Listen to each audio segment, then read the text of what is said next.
Est-ce que tu hésites sur ton orientation ? Si oui, est-ce que tu as déjà pensé à devenir soignant ? Le podcast POV Je deviens soignant t'aide à y voir plus clair dans les métiers de l'hôpital, à faire le tri et à avancer sereinement. Ici, tu vas avoir des lycéens comme toi qui vont poser leurs questions sans filtre. Quelles études ? Quel rythme ? Comment se passent les stages ?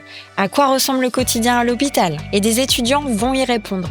Des étudiants des écoles et des instituts de formation paramédicaux qui sont tout juste passés par ces étapes vont partager leur vécu, leurs conseils, leurs galères aussi et leurs réussites. Alors, prêt à les écouter ?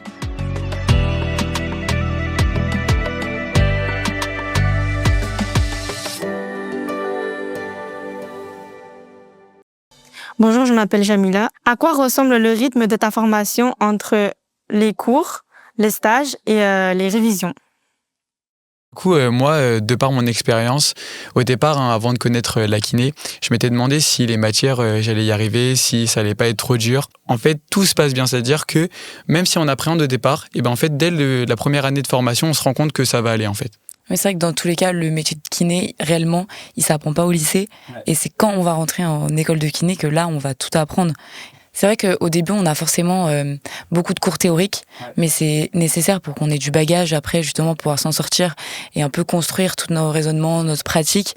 Et c'est justement quand on arrive en stage sur le terrain que là, tout ce bagage, on va vraiment le mettre en application et ça va créer plein de liens, plein de connexions. On va se rendre compte que c'est vraiment comme ça que ça marche. On apprend tout, hein, que ce soit par exemple tout ce qui va être l'anatomie. Par exemple, c'est les matières un peu classiques, on va dire, mais l'anatomie, la biomécanique, toutes les choses comme ça, c'est l'étude un peu du mouvement.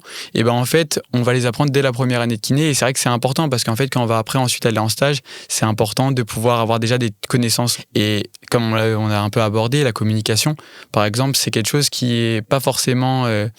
Au début, on se dit, en fait, on peut pas réviser comment on va parler avec notre patient. Et en fait, si. En fait, on apprend à parler avec notre patient, on apprend à utiliser le bon vocabulaire, à trouver les bons mots. Le patient, il n'est pas toujours dans la meilleure forme possible. Et parfois, il va mal et faut trouver les bons mots à ce moment-là. Et c'est pas toujours facile. Je sais pas si toi, ce que tu en penses sur ça, mais... c'est vrai. Et même, il y a plein d'autres compétences et de qualités qu'on peut penser un peu innées. Ouais. Comme l'empathie justement, et ça l'est pas toujours. On a un peu du mal potentiellement à le doser, à savoir en avoir mais pas trop en avoir pour pas trop être impacté réellement nous dans notre quotidien.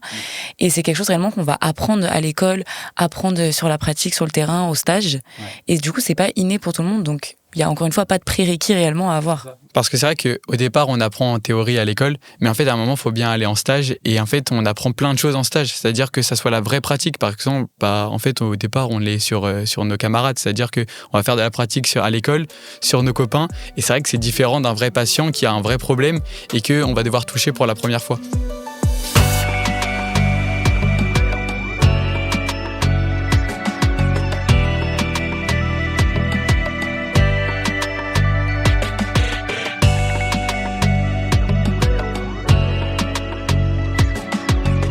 Cet épisode t'a plu ?